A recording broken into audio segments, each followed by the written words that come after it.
Budget सत्र के पहले फेज की कार्यवाही को 9 मार्च तक के लिए स्थगित कर दिया गया। अब 10 मार्च को लोकसभा की कार्यवाही शुरू होगी और बजट सत्र का दूसरा फेज जो है वो 10 मार्च से 4 अप्रैल तक चलेगा। कार्यवाही स्थगन से पहले संसद के दोनों सदनों में वक्फ संशोधन विधेयक संबंधी संयुक्त संसदीय समिति यानी जेपीसी की रिपोर्ट को पेश किया गया, पटल पर रखा गया। सबसे पहले राज्यसभा और फिर लोकसभा में ये रिपोर्ट रखी गई है। जेपीसी रिपोर्ट को सबसे पहले राज्यसभा में बीजेपी सांसद मेधा कुलकर्णी ने पेश किया। लोकसभा में जेपीसी के अध्यक्ष जगदंबिका पाल ने खुद रिपोर्ट को सदन के पटल पर रखा। जेपीसी रिपोर्ट रखने के साथ ही विपक्ष ने जमकर हंगामा भी किया। दोनों सदनों में विपक्ष ने इस रिपोर्ट के बहाने जेपीसी को और सरकार को टारगेट किया। तो ट्रेजरी बेंच ने भी यानी सत्ता पक्ष की तरफ से बड़े चेहरों ने भी जेपीसी रिपोर्ट को सही बताते हुए पलटवार किया। सबसे पहले राज्यसभा में वक्फ पर संशोधन पर जेपीसी की रिपोर्ट रखी गई। कांग्रेस ने रिपोर्ट को एकतरफा बताया और भेदभावपूर्ण बताया। राज्यसभा में नेता विपक्ष कांग्रेस के अध्यक्ष मल्लिकार्जुन खड़गे ने दो टूक कह दिया कि इस फर्जी रिपोर्ट को वो मानेंगे ही नहीं। उन्होंने सभापति से रिपोर्ट को खारिज करने का अनुरोध किया और डिसेंस नोट के साथ फिर से रिपोर्ट को पेश करने की मांग खड़गे ने की। खड़गे के आरोप का जवाब केंद्रीय मंत्री किरेन रिजिजू ने दिया। कहा कि रिपोर्ट में किसी का सुझाव हटाया ही नहीं गया है। सुनिए किस तरह से आरोप प्रत्यारोप सुनाई दिया। इतने लोग पार्लियामेंट में जो भी डिसेंट नोट दिए हैं, क्या उसमें कोई एक पढ़ा लिखा नहीं है, कोई जानता नहीं है और वक्फ बोर्ड एक्ट को कोई पढ़ा नहीं है? मेरे को बड़ा ताजुब लग रहा है। अरे आपको अगर कुछ करना भी है तो आप डिसेंट नोट के व्यूज को प्रिंट करके या अपने रिपोर्ट में डाल के बोलना चाहिए। उसके बजाय उसको डिलीट करके अगर कोई रिपोर्ट होती है मैं उसको कंडेम करता हूं और ऐसे फर्जी रिपोर्ट को हम कभी नहीं मानेंगे, सदन कभी नहीं मानेगा। जेपीसी का रिपोर्ट को इलीगल बताना, अनकॉन्स्टिट्यूशनल बताना, ये तो ठीक बात नहीं है। ये ऑल पार्टी मिलकर के ज्वाइंट पार्लियामेंट्री कमेटी बनाया है। ये कोई एक पार्टी का तो है नहीं, ये सिर्फ एनडीए का रिपोर्ट नहीं है, ये पार्लियामेंट का ज्वाइंट पार्लियामेंट्री कमेटी है। इस रिपोर्ट का महत्व होता है और इसके खिलाफ में अगर आप बोलते हैं तो आप अपना रिपोर्ट को आप खारिज कर रहे हैं।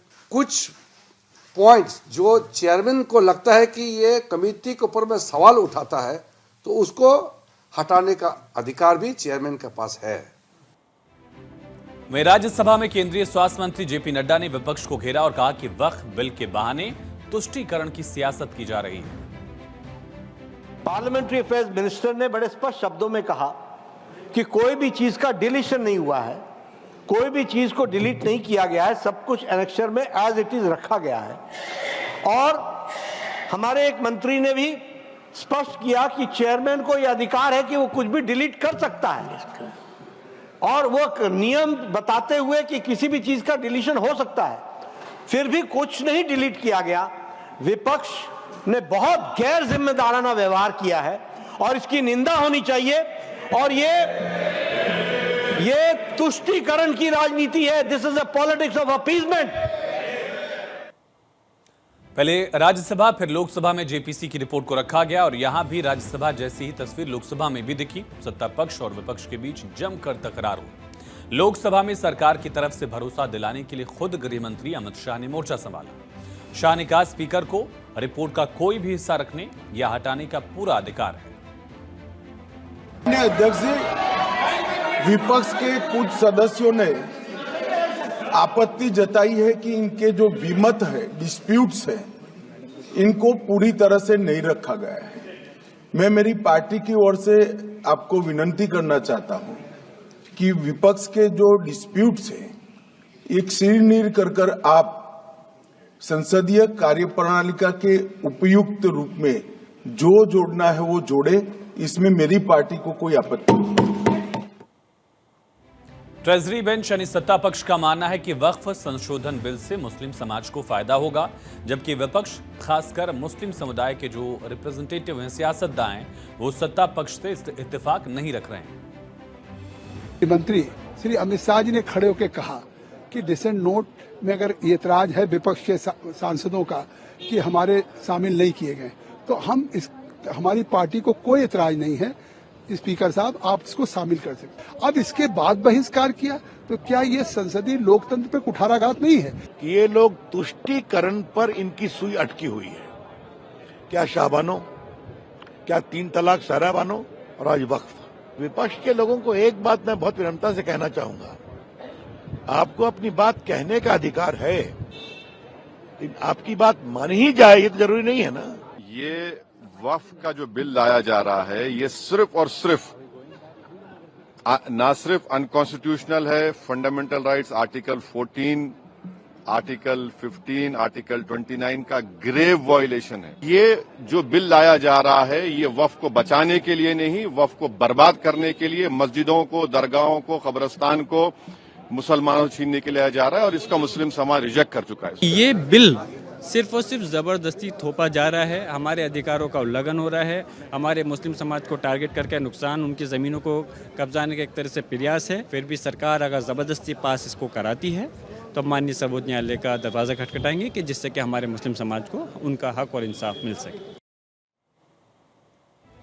पिछले साल 2024 में 8 अगस्त को लोकसभा में वक्फ संशोधन बिल को रखा गया और तब कई घंटों की चर्चा हुई। इसके बाद इसे जेपीसी के पास भेजने पर सहमति बनी। तब किरेन रिजिजू ने बताया था कि आखिर इस वक्फ संशोधन बिल को लाने के पीछे मकसद क्या है, मोटिव क्या है, और उन्होंने तब आसान भाषा में समझाया था। कहा जिनको हक नहीं मिल रहा है उनके लिए बिल लेकर आया गया है। 2013 में लाए गए प्रावधान की वजह से संशोधन की सुधार की जरूरत पड़ी।